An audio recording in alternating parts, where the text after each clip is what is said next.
Hello, hello, and welcome to a special version of LLC. Today we are doing our first mini-sode in regards to financial planning.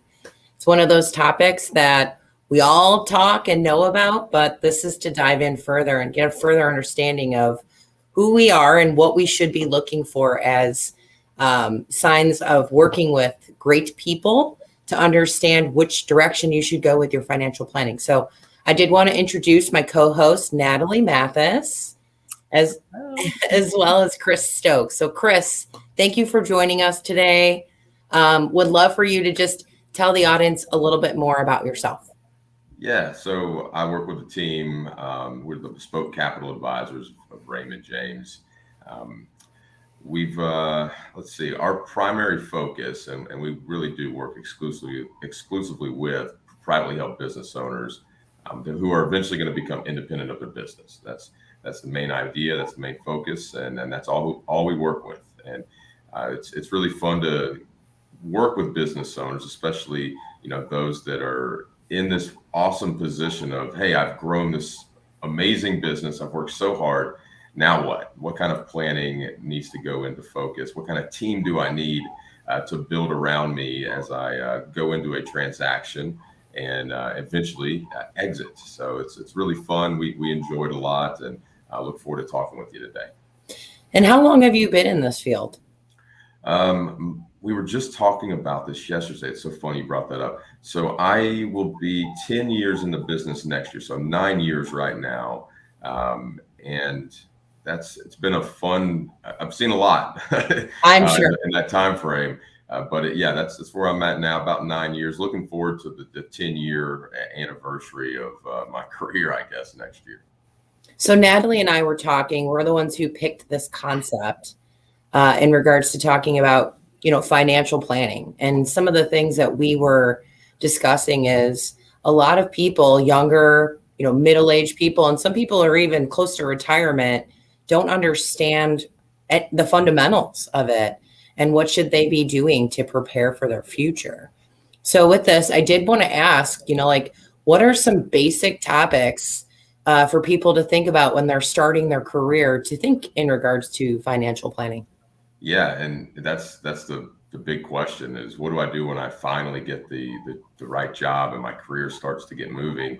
And I always go back to the basic financial principles of, you need an emergency fund. You need to establish some sort of fallback fund if things change, if we have a recessionary period and you're unemployed for a little while, or something happens and you become unemployed by no fault of your own, just you were laid off and now you need to step back and refigure things. So the rules of thumb here are, if you are married or you have a spouse and you're both working, let's say both have income, so it's a 2-income household, our recommendation is at the minimum have 3 months of your expenses in an emergency fund.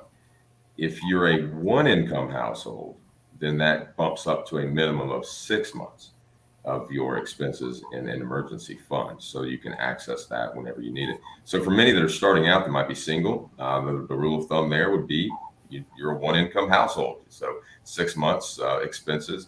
And once you get there, sky's the limit. You can begin saving for retirement. You can begin focusing on short-term savings goals for maybe a house or other things like a car, other fun short-term goals that you might have. But that's the rule of thumb there. If you're starting out, is first do the emergency fund, and work with a planner on that if you need to really establish how much that is. For some, it could be just, hey, I have a number in my head that I absolutely have to have in savings, and that could be, recently I just saw someone say, hey, I need $100,000 in savings, and that's got to stay there. It was above their minimum, but that's their comfortable number. Hey, that's fine with me.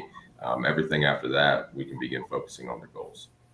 So Natalie, I want to bring you into the conversation in regards to, like, you stepped into your career, you move out of the house, you get the job, for you, how did you step into your financial planning concept? Is that something you're still learning? And, what do you think in regards to this humongous topic from when you started your journey into work? Yeah, great question. I mean, I think you hit the nail on the head earlier, Nicole, that like for people in my demographic, this is a topic that while we know of it, the like knowledge base and that understanding of how important it is, I think it's still something we're learning and picking up. I know early on in my career, that was not a priority. I didn't really think about, budgeting and, making financial plans for the future, because I think as a young adult, thinking about the future seems so daunting. So I would say what really triggered that for me was the pandemic and seeing a lot of people in my community and people in my friend group, losing their jobs, as Chris mentioned, for things outside their control. And it had me thinking, if that happened to me, am I able to stay in my apartment? Am I able to provide for myself for a few months, in order to give myself some wiggle room to find a job or at least make plans? And that really, kind of lit a fire under me, and that I wasn't as prepared as I thought. Even though I was living comfortably, I wasn't really focusing on where I needed to budget and, even trying to consider investment plans, and so I that was really what motivated me. And this, as early as this year, is when I really started to look into it. I was fortunate enough to have a family advisor that, my siblings use and my parents use. So, I now am working with him, and I'm learning a lot. And I really do see that value in creating that emergency fund. I mean, as early as last year, we see how important that was. And I think for me personally, it's something that I'm still learning a lot about, but seeing that value every day, and, trying to educate myself and paying attention to my finances, and planning for the future. For sure, for sure. And that's what Chris and I were talking about, was you get into your role, you start this, you get introduced to a financial planner with your company, and they're like, we have a 401k plan. And you're like, okay, great, sign me up. How much does it match? Okay, it matches. People don't even know what that means. Mm-hmm. And then they just do it. So Chris, I would love for you to talk about like this retirement plan when, younger people, like, I know I keep saying younger people, but I mean, there's people in their 30s and 40s that go, okay, it's time for me to start doing this. And so that's all they look into is what the employer provides. And then they just pick some categories based upon their age, and that's really it. So I would love for you to talk about, what people should think about in regards to setting up, an employer retirement plan. Yeah, setting up your account with your employer, if you have that. I mean, if you're lucky enough that your employer is providing a let's just say a 401k that you can contribute to, you need to know that your max limit that you can contribute is going to be $19,500 a year if you're under the age of 50. And you need to know what the match is, because a lot of times you want to just at least put in enough to get the full match. That's sort of the minimum. Let's start there if you're looking for a place to start without any advice further. But the idea is, and this goes back to those basic financial planning principles of what percentage should I be focused on? And we would say 15% is where you need to find yourself eventually. You need to eventually find yourself contributing 15% of your income to your employer retirement plan, or retirement in general. All right. So, but let's back that up just a second. So my career grows, and 15%, it becomes a lot of cash, right? So if I've got a certain income, my 15% number is more than I'm allowed to put in my 401k. Where do I go from there, right?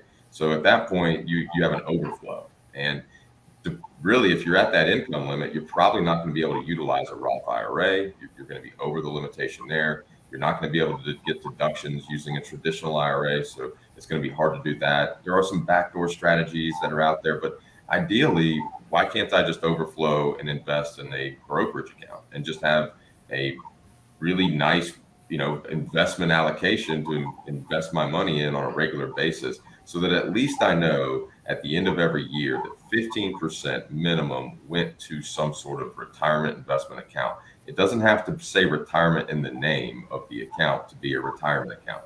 Keep that in mind. I'm investing for the future So I need a pile of money, right, of invested assets to supplement my income so that I can live the way that I want to live. That can be in a brokerage account, that can be in an IRA, that can be in your 401k.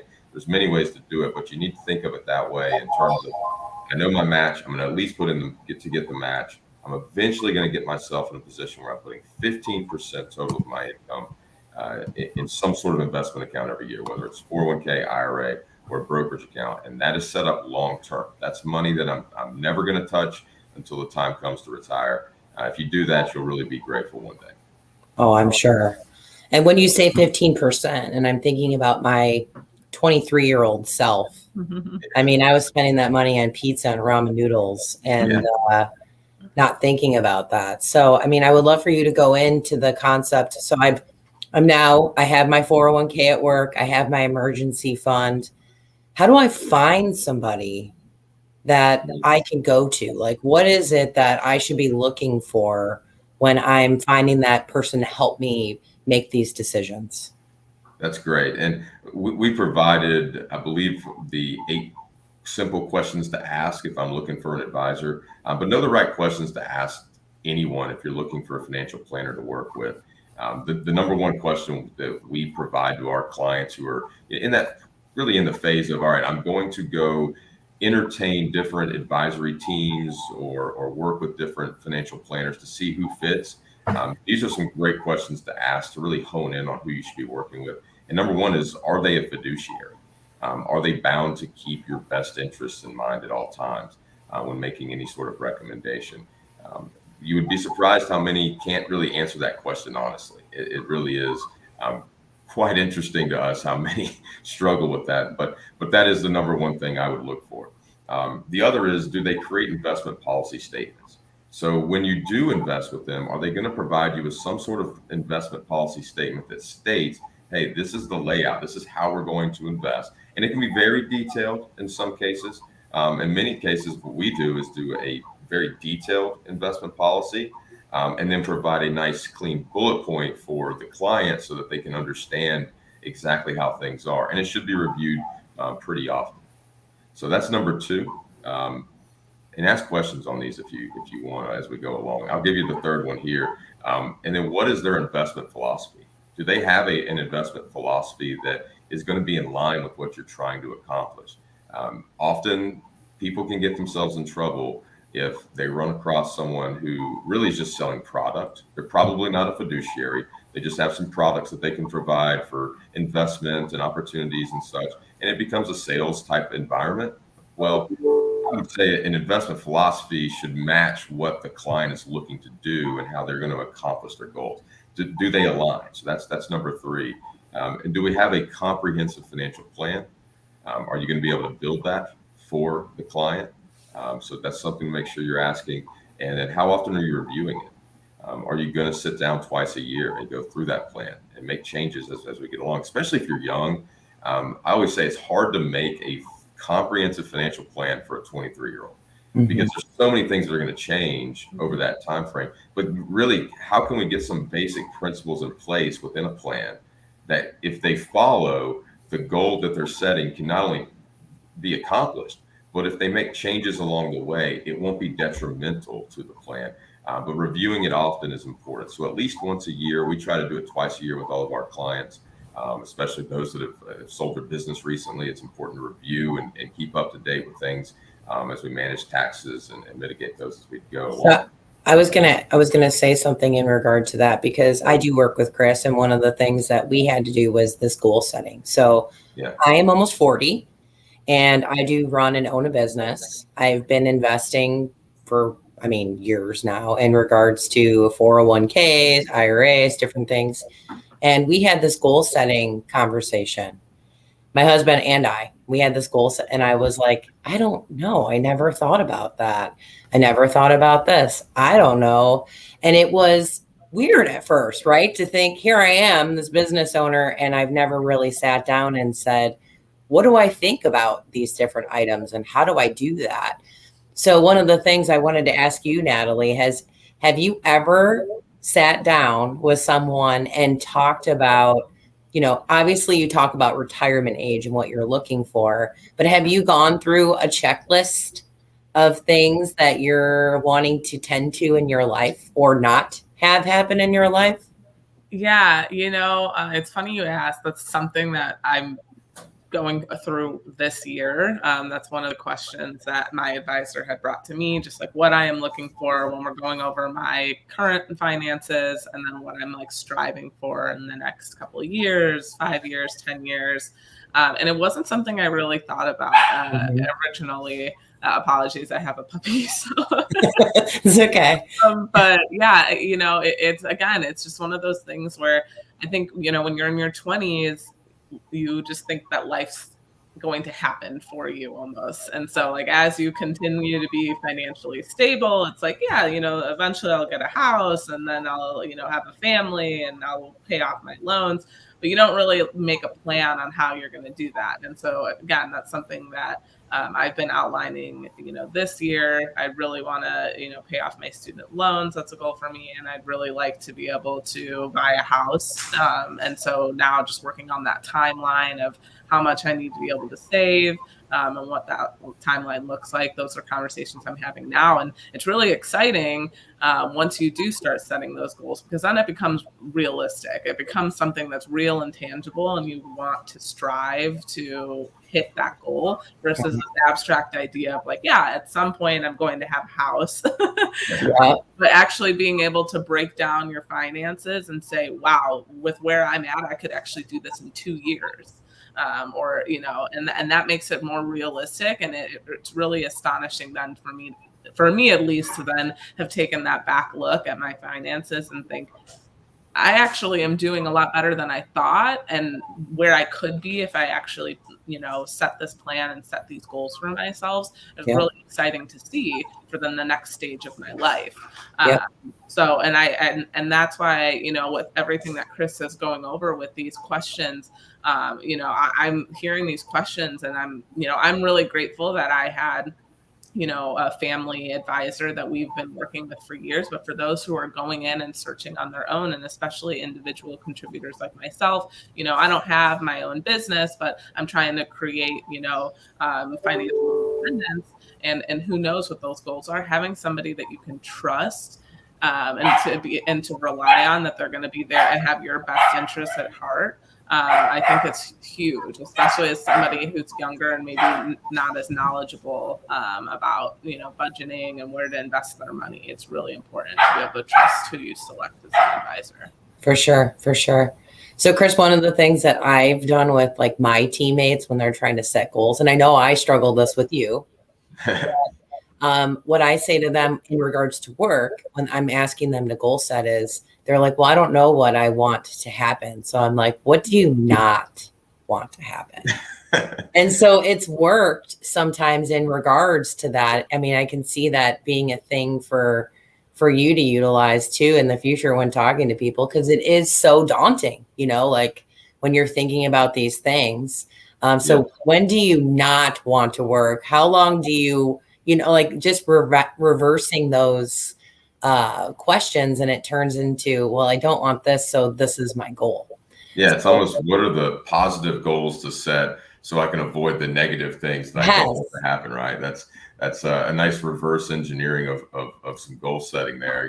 I don't want to work into my 60s, so great, I need to figure out how to plan so I don't have to do that. Right. So there's my goal there. I think that's a great way of backtracking and setting them. I think I might use that line in the future. I know it works only for some people. Some people just have that mindset where they don't know how to come up with what they want, but they definitely can come up with what they don't want. So I did want to go back to the investment philosophy, right? Yeah. So when people are creating this, say I'm trying to figure out what my investment philosophy is. How do you decipher and help somebody understand what theirs is? It kind of comes down to their risk tolerance, and that's on the client side. So on the advisor side, you want your advisor to have a clear investment philosophy that aligns with what you're trying to do. But on the client side, so on the individual side that's looking to plan and invest, What should their investment philosophy be? Well, have they ever invested before? Is that something they're used to?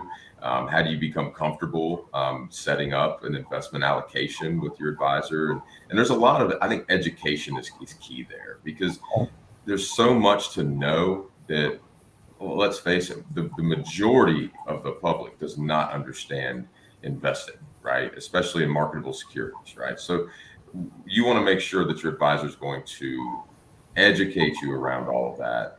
And if they do put a portfolio in front of you, make sure they put more than one. So they're showing you different styles and different allocations and different risks, and find which one might be the comfortable one for you at that time. And you might start with something that's, a little bit of a conservative allocation, and just become comfortable, kind of get your feet wet, if you will, and go from there. So eventually you see people go from, hey, I'm very used to this now. I understand how it works. Now I'd like to add some more risk. I want to be a little more growth focused going forward, especially for those that are really young and have a long time horizon. I would say that's a great way to get used to it. That's what those target date funds you see in your 401ks are all about, right? It's I just pick a date. I don't really know what's going on inside of it, but I at least know that I know one thing, and that is that this thing's supposed to sunset at 2050 or something. Yeah. So those are how you get your feet wet in the 401k side. And as your account grows, many come to me and say, well, I'd like to diversify a little bit. I'd like to find different ways to invest. Should I be more growth focused? Should I add an international allocation? What are some things there? And what they don't realize is they're sort of creating their own investment philosophy over time. Yeah. And that is fun to see. For sure. For sure. So you were saying too that people should be getting with their financial advisors at least once a year, talking through what's going on in their lives and devising a short-term plan and a long-term plan, correct? Yeah, just really updating any plan that they have in place, updating different things that are happening in their life. Life events happen all the time, and you have to be able to adjust and go from there. So certainly want to make sure you do that. The fifth thing on the list is technology. We are in 2021, and if you're not using technology to your benefit, you're probably missing out. And you want to make sure that whatever firm or whatever advisory team you work with, do they have technology available for you to use to your benefit? Is a really big question to ask. You don't want to just have statements in the mail anymore. You want to either get those electronically, maybe, if that's what you like, or you want to be able to log in and quickly access and see and adjust and kind of have a little fun with it with technology.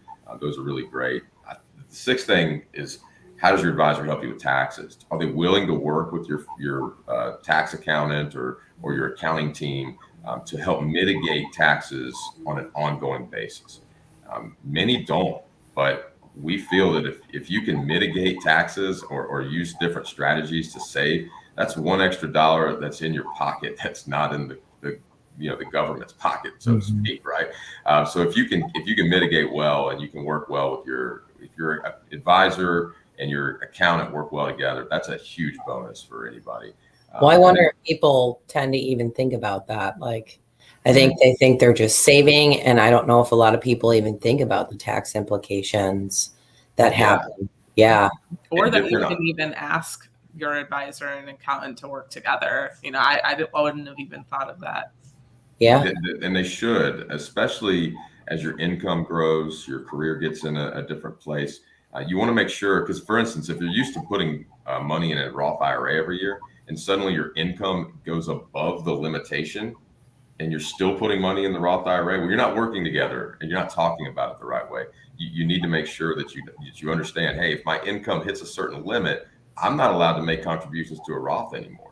So those are very, very important topics to have, or discussions to have with your advisor and your accountant, and they should be working together to make sure those mistakes don't get made, if you will. So how would you suggest, the average person align those two? What do they do? Just ask to schedule meetings or send over their previous tax statements? Like how does that work for people? You can send, statements to both. I would just say introduce them. Just a simple email introduction between the two. Have them schedule their own time to talk with each other. And a degree of confidentiality is involved in all of that, right? But understanding that they're both on the same page, and it can really blossom into a much better relationship if done the right way. For sure. Okay. So, and just kind of another thing, the last two, I guess, is what other services do your advisory team provide? And, do they help you plan for Social Security, Medicare, and longevity planning? Are they keeping a lot of the other things in mind besides just the basic financial planning and investment strategy? Often, and really the old days of advisory was investment management was it. That was kind of where it stopped. And as we've seen what the industry has evolved to, it's become more of a plan first, invest second type of an industry, where you really want to know your client, you want to know their situation, and you want to understand their goals. And that way you can bring an array of services to them, whether it's banking and securities-based lending. It could be a lot of different services that can be utilized to the benefit of the client. So what other services do they provide? Just make sure you ask that question. You want to get a good scope of what they're able to do.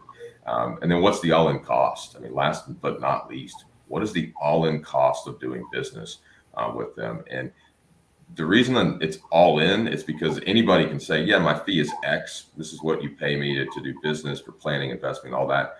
But what are the underlying expenses of the products or the investments that you're going to be purchasing? What's the all-in cost? Are they minimizing that while keeping your best interest in mind? Is very, very important. So make sure they disclose that and make sure they show it, is what I say. In other words, if you ask them, what am I paying in total? They should be able to easily give you that answer. Yeah, and I think that's something that people don't think about. They just, okay, thank you for your help. Almost see that as like a free service, right? Yeah. What's the cost though? And I think the best feeling is knowing that you're paying and you're getting what you're paying for, right? And if I always say, once my clients begin to pay me for my services, my job is to justify that cost every year, so that nobody has any question. As long as I'm doing that, everybody's fine, everybody's happy, and we keep going forward. The relationships gets even better. Can you elaborate on what something reasonable should be? So say I'm just working with an advisor. If I heard I'm paying $1,000 a year for that, is that reasonable? Like, what's the standard that people should look for? It's usually a percentage. Okay. And depending on the size and scope of the relationship, it can change. Most would start as probably an average around the 1% for the advisory and the planning. And let's say it's a built-in all-encompassing cost just for their services. But the portfolio you might be investing in might have some mutual funds, some ETFs. It could have some stocks. Obviously, owning stocks, there's no expense there. But if I own ETFs, if I own some mutual funds, what are the expenses, the underlying expenses of those investments? And can I see that so I can know what my all-in total cost might be? So the all-in might be, 1.25 or something like that. It's important just to know what that all-in cost is as you go forward. Okay. Nathalie, I didn't know if you had a question for Chris. I've been blabbing at him, so I didn't know if there's anything that came to your brain that you wanted to ask about. I think the one question that I have is outside of leveraging, an advisor or an investment group, are there any other resources that, you've leveraged to help you understand kind of the investing world or the finance world that you would recommend to somebody who's interested in just having additional resources, either books or, subscriptions, just to help keep them informed? I'm sure there's tons of books. I don't know if I've been the type that's just reads a bunch of different books. I know there's several that you can probably get by, Benjamin Graham or, the great Warren Buffett and people like that to really understand their thinking and how they do things. But if you're going to subscribe, I'm still a fan of the Wall Street Journal. I think there's a lot of great information in there. And in the world we are today, there's not a lot of bias in there, which is good. You're getting really good information that you can use, and you can learn a lot as well. I certainly, if I was going to subscribe to a newspaper or something, and You can subscribe online these days. You don't have to get it in your driveway and walk out and take it out of the package. You can just go online, log in, and use it to your advantage. But seek advice. And that's one of the biggest investing mistakes I see is, those that don't really want advice, they kind of think they've got it figured out. And I always go back to I have friends that like to gamble. I'm not a big gambler, but I have friends that do a lot of the gambling online and things these days. And I always notice they always talk about when they win. They never talk about that time that they lost money. Right. And nobody shares that time in Vegas where they blew it. They only share that really fun time they had when they actually won. And that's, I don't think stock market and I don't think investing is gambling. There's a lot of fundamentals involved that you don't get in gambling. So if you use those fundamentals to your advantage and you seek advice, you're more likely to have, a successful financial plan and achieve your goals. Mm-hmm. Thank you. Answer that question. And then just to go over a couple of last things here for you, just some other things that I see, just mistakes, is not developing full detailed goals and not being specific with yourself. That's what Nicole was saying earlier. You have to have some goals in mind. You have to have them on paper, documented. And look, it's okay to change them. It really is. But you can't change them if you never documented them, right? So I think that's very, very important. Understanding your risk tolerance is huge. Really, just how much risk do I need to take? If I'm looking at my financial plan, do I need to take a ton of risk or do I need to take a moderate amount? Really honing that in is huge. It keeps you honest. It keeps you really motivated to just continuing with the plan. And that's the last one. How do you stick with it? Time and time again, you get excited. Hey, I've got all this money and I see this opportunity to go buy this house or make this investment somewhere else. I don't know a lot about it and I'm not sticking to my plan. My plan doesn't state that. I need to reevaluate it before I go make these decisions. Just making sure that you're sticking with the plan once you've set it in place. That certainly will ensure that you accomplish those goals that you finally documented. Yeah. Well, Chris, there's so much more I wish we could talk about because this is such a great topic for people to really understand and set those goals so they're not floating through life, But I did want to thank you very much for your time today. And I did want to ask, how do people reach you if they want to ask more questions or learn more about this topic from you? You can go to raymondjames.com/bespoke. That's BESPOKE. Or you can send me an email, chris.stokes@raymondjames.com. Then that's an easy way to reach me. You can find me on LinkedIn. I'm on there a good bit. I'm always liking Nicole's post as she's the master of LinkedIn, as I say. Always got something good on there. So you can find me there as well. Awesome. Well, thank you. Thank you, Nathalie, too, for today. I appreciate it. Of course. Thanks, Nathalie. Thanks, Nicole. Chris.